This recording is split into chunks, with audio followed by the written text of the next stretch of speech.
রাধে রাধে বন্ধুরা, তোমরা কেমন আছো? আশা করছি সবাই খুব ভালো আছো। আমার পরিবারের সবাই খুব ভালো আছে।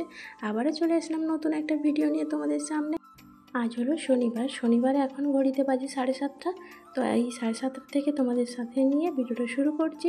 আশা করছি তোমাদের আজকের ভিডিওটা ভালো লাগবে। যদি ভালো লেগে থাকে একটা লাইক করে দিও, কমেন্ট করে জানিও কেমন হয়েছে। তো সকালে উঠে আমার অনেক কাজ হয়ে গেছে। আমি স্নানও করে নিয়েছি, ঠাকুরে জল দিয়ে দিয়েছি, ঘরদোর মোছামুছি সব কিছু কাজ হয়ে গেছে।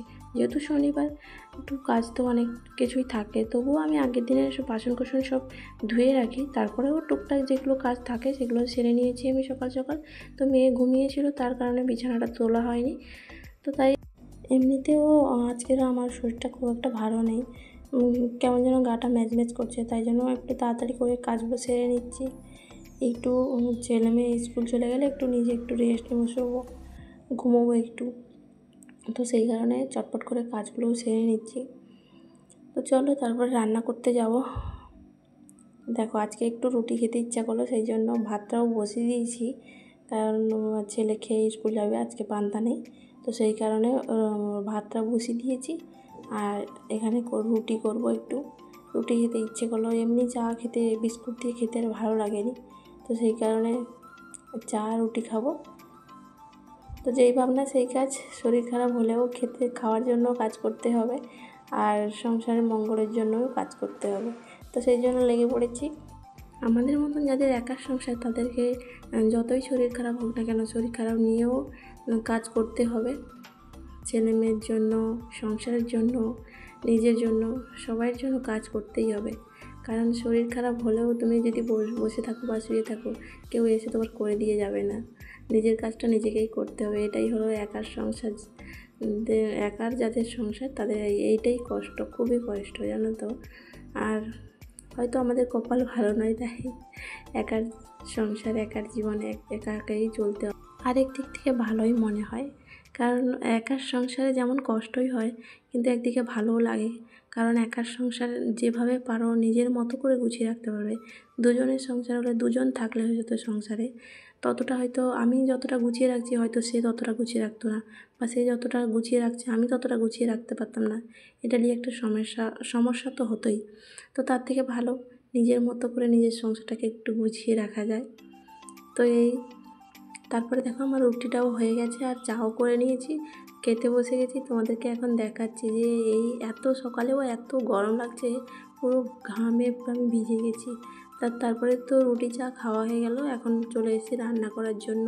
ছেলেও টিউশন থেকে চলে এসেছে। তো এখানে তার জন্য আমি ভাতটা হয়ে গেছে, আমার ভাতটা গড়িয়ে দিয়েছি। আর এখানে করছি ডাল, মুগ ডাল রান্না করছি।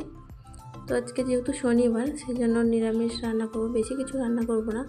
ও স্নান করতে গেছে, ও কী যেন বলছে, ওর সঙ্গে কথা বলছি আর রান্নাটা করছি।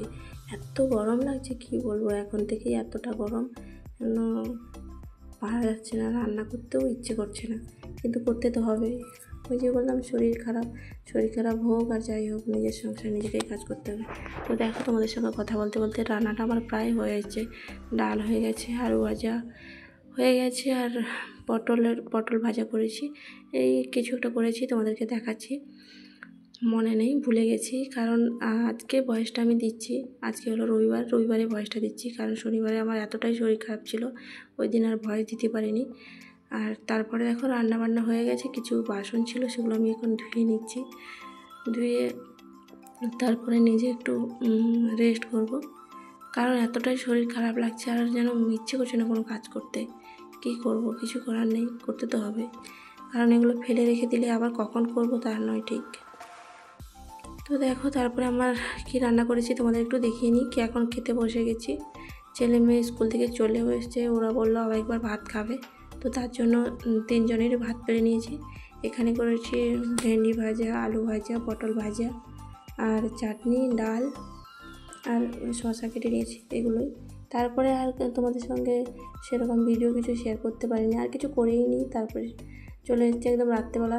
এখন ছেলে মেয়ে টিউশন যাবে, চা করছি। আর এদিকে দেখো, এইরকম দুজন যদি বাড়িতে থাকে তাহলে তো আর কোনো ভাবনাই নেই। এই দেখো খেলা করতে করতে আবার এমন মেরে দিয়েছে আমার মেয়েকে, আমার ছেলে ওবার কাঁদতে লেগে গিয়েছে। তো দেখো ওদেরকে বকতে বকতে আমার চাটাও হয়ে গেছে। তিনজনে খাবো। তো চাটা করে নিয়েছি আর রাত্রিবেলা রান্না করব। সেই রান্নাটাও করার জন্য এখন কাবলি ছোলার তরকারি করব, সেটা সেদ্ধ বসিয়ে দিয়েছি। আর তিনজনের বিস্কুটগুলো দেখে অনেকে মনে করবো হয়তো অনেক বিস্কুট, কিন্তু না, তিনজনের দুটো করে ছোটা বিস্কুট নিয়েছি। তো তারপরে ওরা তো খেয়ে টিউশন চলে গেল আর আমি রান্নাটা করে নিচ্ছি তাড়াতাড়ি, কারণ এতটাই গরম লাগছে। রাত্রেবেলাও খুব গরম লাগছে, সকালে একবার স্নান করেছি, শরীর খারাপ তবুও সকালে একবার স্নান করেছি আর সন্ধ্যেবেলা একবার স্নান করেছি। তো তারপরে যে রান্নাটা করে নিচ্ছি, নিরামিষ যেহেতু, তো ঝটপট করে রান্না করে নিচ্ছি। আর আমার একটা এই অভ্যেস, জানো তো, রান্না করতে করতে এই গ্যাসের ওই যে তেল ছিটা পড়ে ওটা মুছে রাখা, এটা একটা অভ্যেস হয়ে গেছে আমার। তো তাই জন্য রান্না করতে করতে দেখো 50 বার এগুলো মোছা করছি। তো এইভাবে হয়তো সবাই করে, আমি একা নই তাই নয়, তো ঘরের পুরো গৃহিণী হয়ে উঠেছি। কিন্তু আগে তো রান্নাবান্না কিছুই জানতাম না, সবই আমার শাশুড়ি মার কাছ থেকে শেখা। কিন্তু যেই মানুষটা আমাকে হাতে ধরে সব কিছু শিখিয়েছে সেই মানুষটা আর আমাদের মধ্যে নেই। এইসব রান্নাবান্না সব শাশুড়ি মার থেকেই শেখা। 2 বছর, আমার বিয়ের 2 বছর পরে আমার শাশুড়ি মা মারা গেছে। তো 2 বছর না, সরি 4 বছর পরে আমার শাশুড়ি মা মারা গেছে।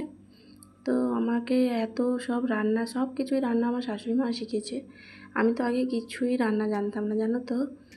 এইসব রান্না আমার শাশুড়ি মার থেকে শেখা। তারপরে এখন যেটুকু জানতাম না সেটুকু আমার ফোন দেখে দেখে, ফোনের রান্না দেখে দেখেই শেখা, নিজের অভিজ্ঞতা দিয়েই শেখা। এছাড়া আমি অন্য কারোর কাছ থেকে রান্না শিখিনি। আর আমি তো আগে রুটি করতেই পারতাম না, এখন তো অনেক সুন্দর রুটি করি। তো যাই হোক, অনেক কিছু কথা বলে ফেললাম।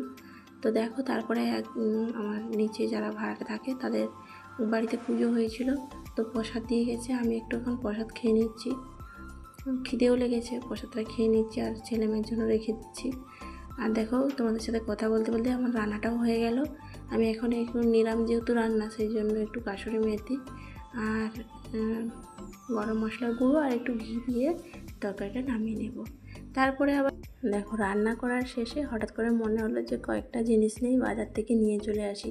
তো যেই ভাবনা সেই কাজ, সামনেই বাজার হচ্ছে। তো কালকে সকালে মাছ আনতে ইচ্ছে করে না, সকালবেলা বাজারে যেতেই ইচ্ছে করে না, তার কারণে এখন আমি যাব মাছ কিনতে।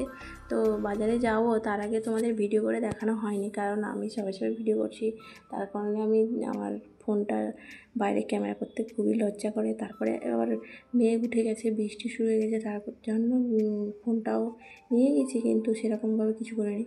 তো আজকে এই যে বাজার থেকে এই কটা জিনিস নিয়েছি। তো ভিডিওটা আর বেশি বড় করব না। তোমাদের ভিডিওটা কেমন লাগলো অবশ্যই জানিও, ভালো লাগলে লাইক করে দিও, কমেন্ট করে জানিও কেমন হয়েছে। আর নতুন বন্ধু যদি এসে থাকো তাহলে চাইলে চ্যানেলটাকে সাবস্ক্রাইব করে আমার পাশে থাকতে পারো। সবাই ভালো থেকো, সুস্থ থেকো, দেখা হচ্ছে